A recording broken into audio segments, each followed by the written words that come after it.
Atrás, pero hay sol.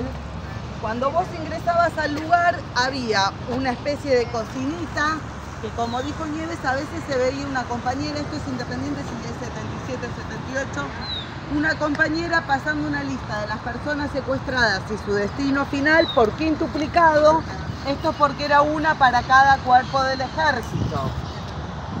En base a esas listas, el testimonio de sobrevivientes es que sabemos que por acá pasaron alrededor de 1.500 personas, de las cuales hemos podido identificar menos de 400, 392 son los casos que han llegado a juicio. Piensen lo que les venimos describiendo, los secuestrados estaban encapuchados, se tenían que guiar por los sonidos. Saben más o menos con cuántas personas estuvieron secuestrados, pero no necesariamente los nombres de todas esas personas. Piensen que lo que cuenta Mónica, perdón, la menopausia me mata y me agarran nubes mentales, chicos. Lo que cuenta Mónica, que por verla hablando con Nieves, fueron castigadas. Digo, no es que se podía uno poner a charlar y pasarse los nombres. Por eso es que no pudimos identificar a todos. De esta cocina, bueno, en realidad es más atrás. Esto es para sacarle la fantasía a todo. Las fosas no tienen nada que ver con el centro clandestino, fueron construidas después por la persona que ocupó todo el terreno. De la cocina hacia el sector de allá estaban las cuchas de los varones, que era una construcción mucho más precaria, de techo de chapa. Algunos sobrevivientes refieren sentir el ruido de las ramas sobre el techo de chapa. Cuando yo les dije que esta construcción tenía más el aspecto de caballerizas o cañones de perros, es porque estas cuchas tenían un espacio que eran tabiques de 1 metro por 1,70 metros de profundidad y una argolla en la cual los secuestrados eran atados a la pared y permanecían todo el tiempo que durara su secuestro en esa posición, en cuclillas y encapuchados. A lo que se le suma además que, de acuerdo a la época, había 2 y hasta 3 secuestrados por cucha, porque colapsaba el lugar, no entraban más. De la cocina para este sector estaban las cuchas de las mujeres, que eran 5 cuchas con similares características. En algún momento del 77 agregan un espacio más, este sí con piso de madera, donde suman más cuchas de mujeres, y estas que eran de mujeres pasan a ser mixtas. Y las mujeres pasan a estar en este lugar nuevo, donde sí había colchonetas, pero de la misma forma que en el 76, las personas permanecían secuestradas, tiradas unas encima de otra. Por lo general estas cuchas se las daban a mujeres embarazadas, y en ellas pasó también su secuestro, el que duró en el Vesubio, Pablo Míguez, de 14 años, que preguntó hoy si había niños secuestrados en el Vesubio. Pablo Míguez, de 14 años, estuvo secuestrado en el Vesubio, él es secuestrado junto a su mamá, es torturado para sacarle información a la mamá. Lo llevaban a veces a jugar al ajedrez con Durán Sáenz a la jefatura, y él cuando volvía le contaba a Susana Reyes, que en ese momento es una sobreviviente que estaba embarazada durante su secuestro, las veces que había ganado le contaban y lo sentían como una pequeña victoria dentro del horror que estaban viviendo. Pablito del Vesubio es trasladado al ex-ESMA y es una de las víctimas de los vuelos de la muerte. Pablito hasta el día de hoy, de 14 años, está desaparecido. Su mamá, por supuesto, que también. En esa época, en el 77, también estuvo... Ahora vengo. Ahora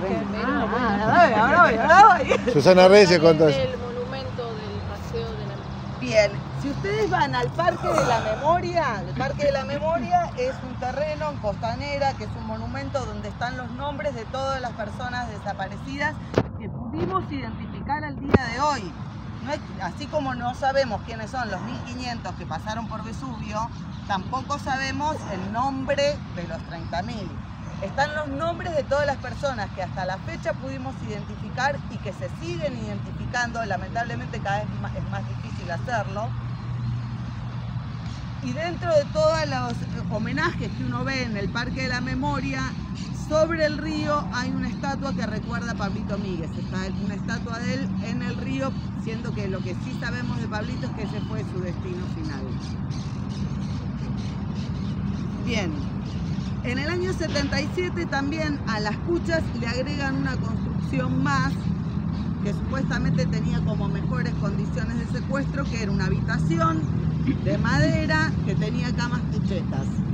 Esa habitación, los represores, no los secuestrados, los represores la mencionan como sala Q de Quevedo. Quevedo se le decía aquel que supuestamente había aportado información. En esa habitación estaban personas que tenían cierto grado de responsabilidad dentro de las organizaciones o personas que eran famosas. Acá la compañera me menciona a Héctor Oesterheld, que permaneció secuestrado alguna parte de su secuestro en el Sheraton y otra en el Vesubio. Por lo general quienes estaban en la sala Q eran trasladados del Sheraton al Vesubio. El Sheraton tenía ese nombre porque estaba o gente que tenía algún cargo dentro de las organizaciones o gente muy famosa o relacionada en el ámbito de la cultura, como fue Oesterheld o Pablo Sir, que era un director de cine, es uno de los secuestrados del Sheraton. Que yo sepa, Pablo igual acá no lo trajeron. Pero Oesterheld, Gleiser sí, pero estuvo en el 76 en la casa 1, Gleiser y Haroldo Conti, en el sótano ambos. Cuando Oesterheld estaba acá en la sala Q, también compartió cautiverio con Marcela. Marcela es una nena que por suerte sobrevivió, que tenía 12 años al momento de su secuestro. Asesinan a su mamá y la secuestran a ella para ver si podían de esa forma conectar a alguno de los compañeros de sus padres, y permanece 3 o 4 meses secuestrada Marcela, que también iba del Vesubio al Sheraton. ¿Por qué digo yo esto de que el nombre de sala Q lo ponen los represores? Porque también era una forma de tratar de quebrar a aquel que estaba siendo torturado, llevando a una persona que tenía un grado de responsabilidad con respecto a vos en tu organización, hacerle ingresar a la sala de tortura y decirle, mirá, como él sí habló, duerme en una cama y vos no. Es importante también decirles que de los que estaban en la sala Q solamente sobrevivieron Marcela de 12 años y Elena Alfaro, que se encontraba embarazada al momento de su secuestro. Todas las demás personas que pasaron por esa sala al día de la fecha permanecen desaparecidas. Finalmente, como verán, no estamos viendo ni dos casas tipo chalet ni una caballeriza, o sea, algo pasó. En el 78, frente a las denuncias que pesaban internacionalmente, y en este caso en particular, además, bueno, estamos justo con Paulino, que yo lo cuento, pero lo contó hoy al principio, lo cuento en todas las visitas. Este es el único centro clandestino que tuvo una denuncia sobre el lugar hecha en plena dictadura, que fue Paulino, que al ser liberado denuncia su secuestro en el Vesubio, y el juez no investiga, pero tampoco cierra la causa. O sea que este fue uno de los centros clandestinos que tuvo una denuncia, uno no, que yo sepa el único, que tuvo una denuncia en plena dictadura en el país. Cuando empiezan a haber sobrevivientes en el exterior que denuncian lo que acá estaba pasando en la Argentina, empieza ya a haber rumores de que iba a visitar el país la Comisión Interamericana de Derechos Humanos. Con lo cual, los centros clandestinos sobre los que pesaba denuncia fueron teniendo distintas situaciones. ¿Alguno hizo la visita al Exesma? Bien, si vos haces la visita al Exesma, te muestran que el sótano lo tapiaron y lo cerraron porque era la sala de torturas el sótano, que los ascensores los taparon para que no puedan después identificar el lugar, y las personas secuestradas en ese momento en el casino de oficiales del Exesma fueron trasladadas a una isla en el Tigre. Acá lo que sucedió fue cuando se venía acercando la posibilidad de que la Comisión Interamericana visitara el Vesubio, lo que hacen es cerrar el lugar. Las personas que estaban acá secuestradas sabemos que eran alrededor de 70, gracias al testimonio de Silvia Saladino, que en un momento increpa al que era en ese momento el jefe del campo, diciendo que si los iban a matar, los maten de una vez, pero que no los hagan pasar tanta hambre. Y uno de los guardiacárceles le dice al jefe del campo, lo que pasa es que llegan 35 raciones y hay 70 secuestrados. Gracias a eso podemos saber que en el momento previo al cierre acá había 70 personas, de las cuales liberadas fueron la mitad, la otra mitad permanecen desaparecidas. Entre ellas Cebolla y Blanquita Enjerosa, que las compañeras contaron hoy de ellas. A las personas que sí decidieron liberar, lo que hicieron fue hacerles firmar una confesión que no veían, o sea, hacerles firmar un papel en blanco. En algunos de los casos les inyectaron vitaminas, en algunos de los casos fueron llevados hacia la pileta, que después el que quiere verla puede acercarse a verla, porque piensen que es gente que quizás en 3 meses no le había tocado un rayo del sol, estaba mal alimentada, entonces la llevaron como a que les diera un poco el sol cerca de la pileta. Gracias a eso se pudo saber que la pileta tenía azulejos blancos, y eso es importante porque si ustedes ahora quieren y se acercan van a ver que efectivamente la pileta es la de este lugar y tiene azulejos blancos. Lo que hicieron fue hacerles firmar un papel en blanco, fueron divididos en grupos, fueron trasladados a zonas cercanas a los distintos regimientos, que si vos estudiás la cadena de mando en el lugar, al que le interesa mucho la cadena de mando, está todo por escrito en el libro Memoria de Vida de José Luis de Andrea Amor, que fue un militar que se negó a torturar y fundó el Centro de Militares por la Democracia. En ese libro Memoria de Vida está recontra bien explicada la cadena de mando.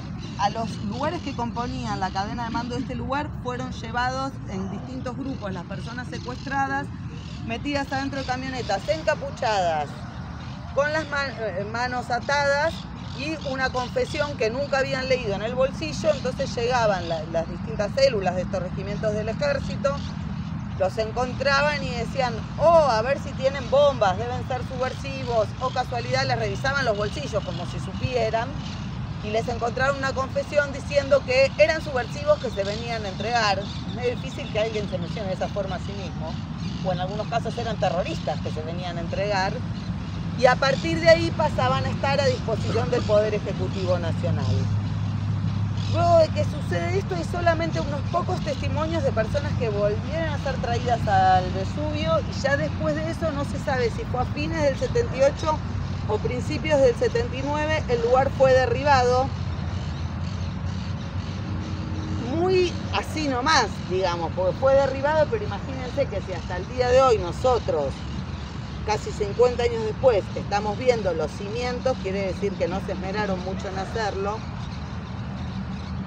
Después, gracias a la denuncia de Paulino, en Democracia hubo como una primera excavación hecha muy con los recursos que se tenían en ese momento, pese a lo cual esa excavación permitió que se encontrara un carnet de fútbol que permitió a su vez saber que un compañero que no sabíamos dónde había estado secuestrado, estuvo secuestrado acá en el Vesubio. Lamento decirles que nunca pude encontrar el nombre del compañero, porque todos se acuerdan que el carnet de fútbol era de Racing, pero nadie se acuerda el nombre del compañero. Pero bueno, fue lo que permitió sumarlo entre las víctimas de Vesubio. El predio fue ocupado, como ya dije. ¿En la excavación encontraron algo? No, porque fue una excavación muy precaria y sin el conocimiento que se fue adquiriendo después. Piensen que esto es en la etapa previa al juicio de las juntas, es todo como muy al inicio. Después vino el juicio de las juntas. El terreno estaba ocupado a su vez, está ocupado desde fines de la dictadura, principios de la democracia. Esta hectárea con las hectáreas de atrás, como yo les dije al principio, esto era un predio de 5 hectáreas. Nosotros estamos visitando solo una de las hectáreas. Después vino el juicio a las juntas, vinieron las leyes de obediencia debida, punto final, los decretos de indulto, las causas se cerraron. La comisión Vesubio y Puente 12. Puente 12 es otro centro clandestino que queda acá enfrente desde los inicios, que identificó este lugar, vienen exigiendo que en este lugar tenía que existir un espacio de memoria, aún antes de que existan los espacios de memoria. Ustedes saben que el primer espacio de memoria de toda América Latina es Mansión Seré, en la zona oeste. Finalmente, en el año 2006, con la reapertura de los juicios por crímenes de lesa humanidad, se dicta una medida de no innovar sobre esta hectárea donde estamos nosotros ahora. El municipio de La Matanza es quien se encarga de hacer el cerco para que este lugar quede aparte y no siga estando ocupado. La medida de no innovar se dictó solo sobre esta hectárea, que es donde estaban las construcciones y es de donde tenemos testimonios. Lo cual no quiere decir que atrás no haya sucedido nada. Lo que sí podemos asegurar es que no hay testimonios, no hay sobrevivientes, y que todo el lugar había estado en manos de las fuerzas que cometieron todos estos crímenes. Hoy Nieves les contó de Luis Pérez. Algunos testimonios dicen que Luis Pérez fue cremado adentro del tanque australiano que quedó del otro lado, que es ese círculo de cemento que ustedes ven ahí. Como por dar un ejemplo de las cosas que pudieron haber sucedido y no sabemos porque no hay nadie que haya sobrevivido que haya estado en el otro sector. Pero no se ha buscado en ese tanque australiano, no se ha hecho. Buscar a alguien que se cremó es imposible porque con el paso del tiempo y una persona que fue cremada no quedan restos óseos. Sí, recientemente empezó a pasarse la técnica del georradar por el terreno. Lo que pasa es que el terreno con la acumulación de basura está absolutamente modificado. De las imágenes aéreas que tenemos de lo que era el terreno durante la dictadura a lo que es hoy, la basura hizo compost, se formaron montículos, de los montículos crecieron árboles. O sea, la base del terreno ya es otra. Por ende, es muy difícil el trabajo real que habría que hacer para poder hacer un relevamiento real. ¿Escucharon hablar de que en la Perla ahora se han encontrado restos? La trinchera. Con una técnica que tiene que ver con una foto aérea. Sí. No, es impresionante. Pero que es una tecnología muy nueva lo que se aplicó en la... Y estamos hablando de una extensión de hectáreas mucho mayor, pero además el lugar donde se encontraron los restos, en La Perla había testimonios ya de plena dictadura de vecinos diciendo vi que fusilaban gente en este sector. Entonces también era un saber dónde buscar y cómo llegar a poner el terreno al nivel que estaba en ese momento. Algo que por ahí agregaría, cuando los traslados eran en grupos de 7 y en unos camioncitos como de esos de alimentos, que son todos cerrados y abren las dos puertitas de atrás, y cuando nos dejaban y llegaban los milicos y nos encontraban, que fueron muy, ellos hacían simulacros nos hicieron poner todos encontrar un lugar y hicieron un simulacro de fusilamiento. Y después se reían, obviamente. Aparte nosotros, ellos nos destapaban después de hacer eso, después de divertirse con eso, nos sacaron las capuchas y instintivamente cerrar los ojos para que no te peguen porque lo ves. Y dijeron, no, pero nosotros somos el ejército argentino, nosotros vinimos a salvarlos.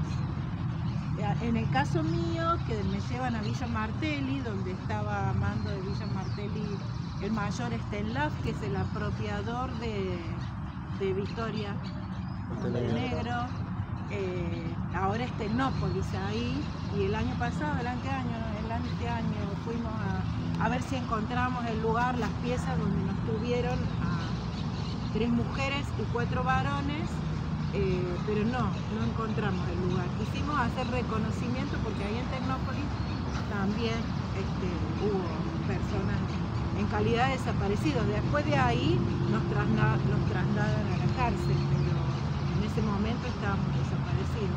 Y ahí es donde nos volvemos a ver. Les digo una cosita por ahí que cuenten. Cuando voy a buscar a Nieves, viene un colimba y me avisa que a Nieves, que voy a buscar a Moni. Viene un colimba a mi casa y me avisa que Mónica está en Villa Martelli. Entonces me tomo el colectivo y voy para allá. Y digo que voy a buscar a Mónica.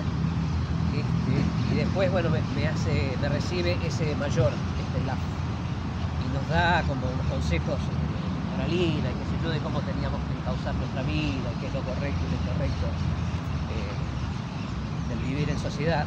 Y bueno, cuando llegaba Stenlaf a su casa, tenía apropiada a Victoria Montenegro y también se había apropiado de Horacio Pietragala. Claro. A Horacio, como él ya tenía, se lo regaló a su cama. Claro, aparte era morachito. Bueno, eso era el... Y bueno, lo que es por ahí, que les queda ahí dudas, ahí por ahí van a seguir ellas, si tienen ganas, si pueden, porque por ahí está... En el año 78, antes del Mundial de Fútbol, es apropiado el nieto de Estela. Sí, Paulino, toma el micrófono, pero porque tenés gente atrás. Porque no se escucha muy bien. Claro, pero porque la voz se te va para adelante. En el primer semestre del 78 se sabe ahora que tuvo su niño Ignacio, la hija de Estela, la presidenta de Abuelas de Plaza de Mayo. Laura. Y bueno, se apropiaron de Ignacio y mataron a su mamá en el 78. En el mismo año después del Mundial de Fútbol, después de que estuvo esta tanda de compañeros aquí, decidieron otra cosa. Si los bebés de Nieves, de Moni y de la mamá de Andrés, ¿cómo era? Y de Celia hubieran nacido aquí, seguramente las hubieran asesinado a las 3 y se hubieran apropiado de los 3 bebés. Al blanquearlas,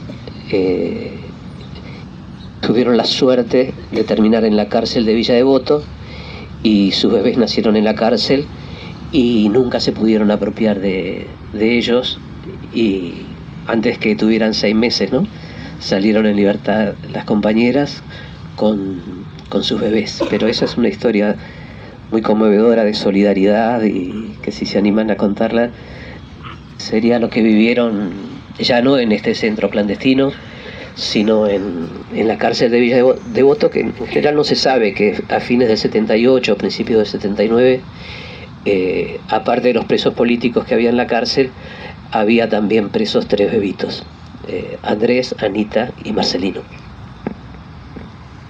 Nosotras formamos parte de un grupo que se llama Nosotras en Libertad, que se llama Nosotras en realidad. Nos juntamos las expresas políticas en el Bauen en el 2019, y ahí nos volvimos a encontrar. Y fue muy gracioso porque no nos acordábamos quién era cada una, estábamos todas muy cambiadas, más viejas, qué sé yo. Y entonces teníamos que llevar un distintivo con una foto de cómo éramos en ese momento y el nombre, porque si no, no nos reconocíamos.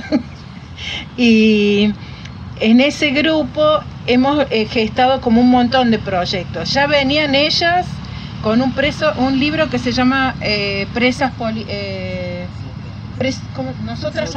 Nosotras presas políticas. Y nosotras, después que vino la pandemia, seguimos en un WhatsApp y armamos un libro que se llama Nosotras en Libertad, que son 7 libritos con historia. Está dividido por regiones y hubo gente que nos ayudó con la virtualidad porque somos todas grandes y nos cuesta esa parte. Y ahí lo que contamos es lo que hicimos con la libertad. En el Presas Políticas es muy desgarrador. Yo lo llevo por la mitad del libro, no lo puedo terminar de leer porque es muy tremendo. Pero el otro habla de la vida, de lo que hicimos después con la sobrevida, ¿no?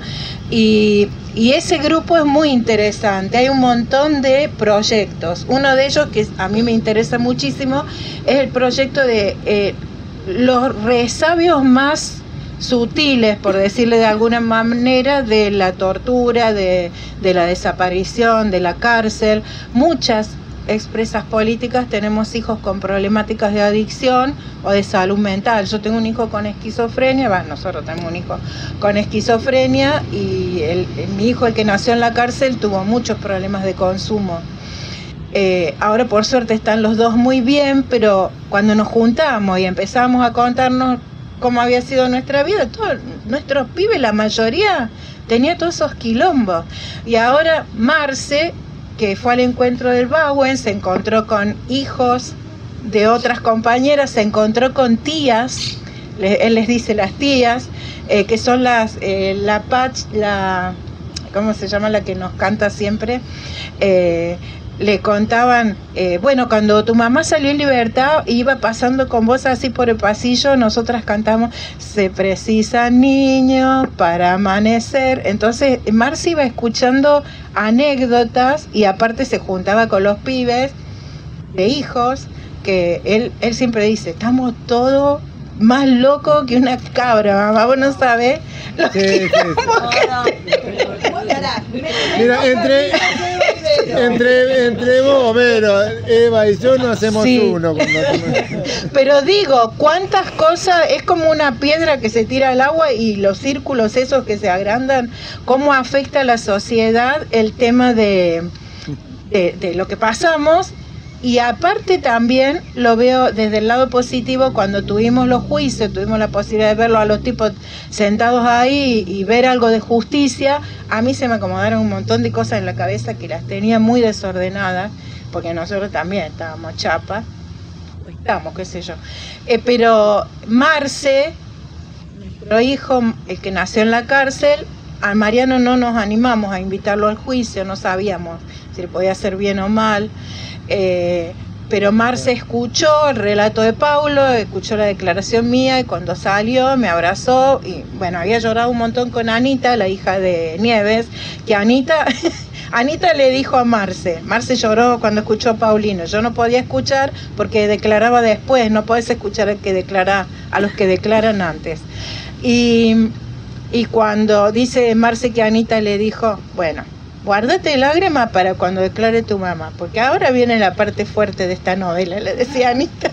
Se sentaron los dos ahí juntitos a escuchar y Marce me dijo, viejita, me ahorré 10 años de terapia, ahora entiendo tantas cosas, porque claro, nosotros no pudimos hablar hasta 30 años después, o sea, hablar, trabajar. ¿Cómo íbamos a ir a terapia a ver qué nos pasaba si había gente que seguía siendo torturada y asesinada y uno tenía la culpa de estar vivo? ¿Por qué yo estoy vivo y allá quedaron tantos? Esa culpa fue, que vos lo contaste, mucho laburo de terapia, todas las técnicas, ahora biodecodificación, constelaciones, todo. Aparte, ¿no había psicólogos especializados? No había. Y echaba la culpa a tu mamá, los psicólogos. Aparte, no, pero además habían matado un montón de gente del colegio de psicólogos. De hecho, la presidenta del colegio de psicólogos cayó con nosotras y la mataron en el Vesubio. O sea, ¿qué ibas a atender, Beatriz Perosia? ¿Qué ibas a atender a un... Era un momento, nosotros salimos en el 79, nosotras, y con todo el miedo del mundo, nosotros laburamos en una parroquia en Floresta con un cura, supongo que era tercermundista, el padre Mario, y laburamos con hijos de desaparecidos. De ahí tenemos, una parejita de hermanos que nos decían...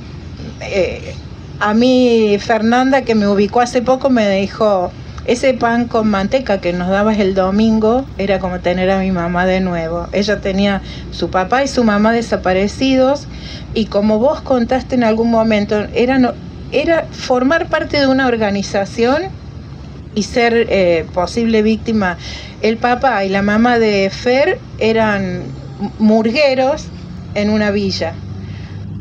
Aparentemente en la villa había una fábrica, esto me lo fue contando Fer en algún momento que nos volvimos a reencontrar.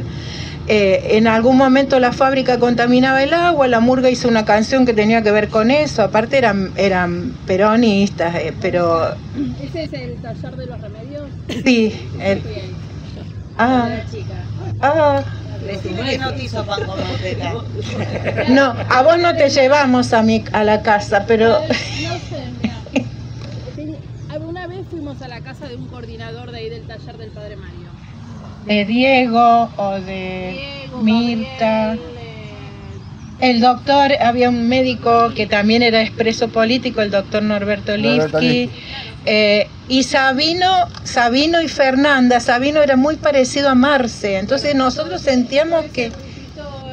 Nosotros en la subsecretaría trabaja un compañero, Cristian Aspeleitar, que también pertenecía a Cristian, sí. Cristian, los chicos, Cristian no era el que tenía canas cuando era chiquito y nos explicó Norberto que era una de las consecuencias de la desaparición de sus padres. Era chiquitito, 8 años, no sé, y tenía canas. Al árbitro de fútbol, Ucida, Javier Ucida. no lo puté. También era hijo de desaparecidos, el papá. Y a veces lo van a ver por la tele dirigiendo un partido. Xavi Fernández, ¿te acordás? Sí, Sabino falleció murió, sí, Fernanda nos avisó. También con problemas serios de consumo. Sabino yo traté de convencerlo que se fuera a vivir atrás la sierra, lo quería rescatar, pero consumía merca, estaba mal. ¿Quieren circular el micrófono? Así ustedes también pueden hacer preguntas o decir lo que les plazca. Yo lo iba a contar lo que Paulo un poco lo que pasó brevemente, cuento lo de la cárcel, porque también, verán que vamos rescatando también todos los actos de solidaridad, ¿no? Nosotros llegamos a la cárcel con 6, 8 kilos menos, porque no comíamos, estando embarazadas y demás. Y bueno, las compañeras nos recibieron con mucho cariño.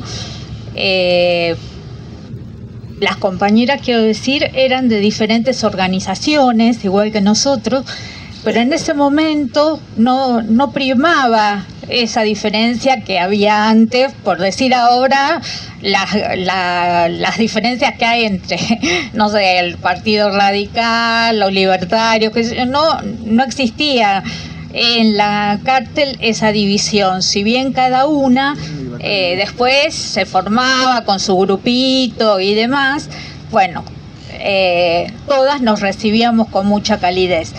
Y por ahí nosotras se formó un economato en la cárcel donde toda la comida que nos llegaba se repartía exactamente en partes iguales para que no haya diferencia, y ahí también a las embarazadas tenían una doble porción. Pero hubo muchos actos de solidaridad. Por ejemplo, cuando nosotros estábamos por parir, las compañeras le hicieron ropita a los bebés. A mí, que yo tuve un parto medio difícil, me dejaron unos días en una especie de salita así, porque el hospital estaba lejos.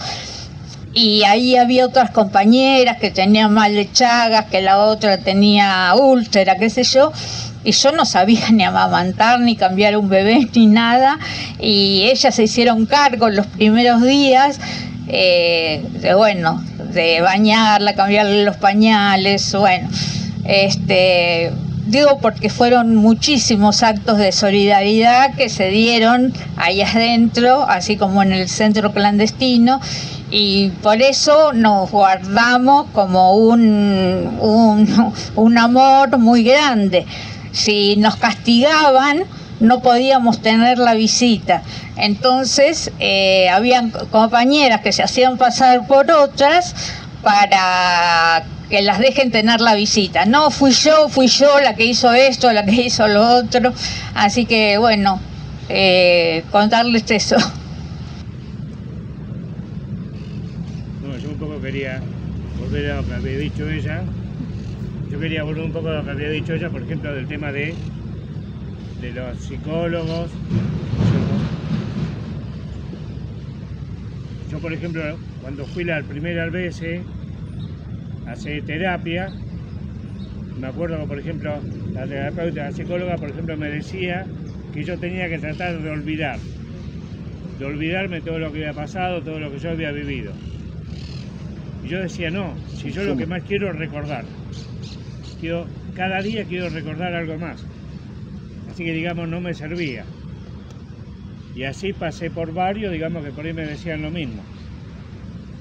Así que, en ese momento, digamos, la terapia nuestra, o sea, la terapia mía, digamos, era poder contar lo que yo había vivido y poder encontrarme con compañeros. Era lo que a mí me ayudaba, digamos, a sobrepasar todos esos momentos. ¿Puedo un segundito? Pues yo me tengo que ir y quería agradecerles estos recorridos que están haciendo ustedes y se vinieron haciendo durante toda esta semana y la semana pasada. Requiere de mucho compromiso y voluntad de ustedes, de los compañeros de la Comisión Vesuvi Puente 12, que son sobrevivientes, de Vero, que también acompaña, y durante, no sé si lo contaste, Vero, pero lo cuento un poco. Vero durante muchos años trabajó en la ex ESMA y, bueno, conoce obviamente de su historia, mucho sobre este lugar, pero hay que seguir trabajando para que estos lugares sean sitios de memoria, ¿no? Matanza tiene 14 ex centros clandestinos, ninguno es sitio de memoria.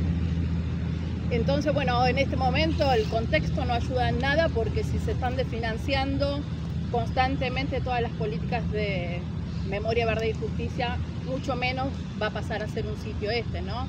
Pero bueno, siempre vamos a seguir insistiendo para que esto sea un espacio de memoria. Este es el más grande por el que pasado muchísima gente en La Matanza, pero por ejemplo está la Brigada de San Justo, que queda a una cuadra de la Plaza de San Justo, que está, pasó ya 2 juicios y está pedida la, ¿cómo es que se dice? Desafectación. Gracias, la desafectación. Y bueno, eso también requiere de un compromiso y una voluntad política. Mi nombre es Eva, no me presenté, disculpen, soy la subsecretaria de Derechos Humanos. Yo ahora me tengo que volver para San Justo, se queda Carlitos. Pero bueno, esto para que sepamos, ¿no?, que esto también requiere del compromiso de toda la sociedad. Y para nosotros es sumamente importante que vengan ustedes a visitar este lugar, porque van a ser quienes formen a los jóvenes del día de mañana, ¿no?, como docentes. Así que agradecerle el respeto y el compromiso. Y a los compañeros de la comisión, por supuesto, también.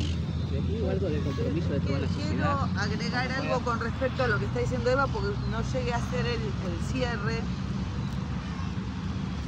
En La Matanza, como dijo Eva, hubo 14 centros clandestinos de detención, tortura y exterminio. La Matanza es el municipio más grande del país y ninguno de todos esos al día de hoy puede funcionar como un espacio de memoria.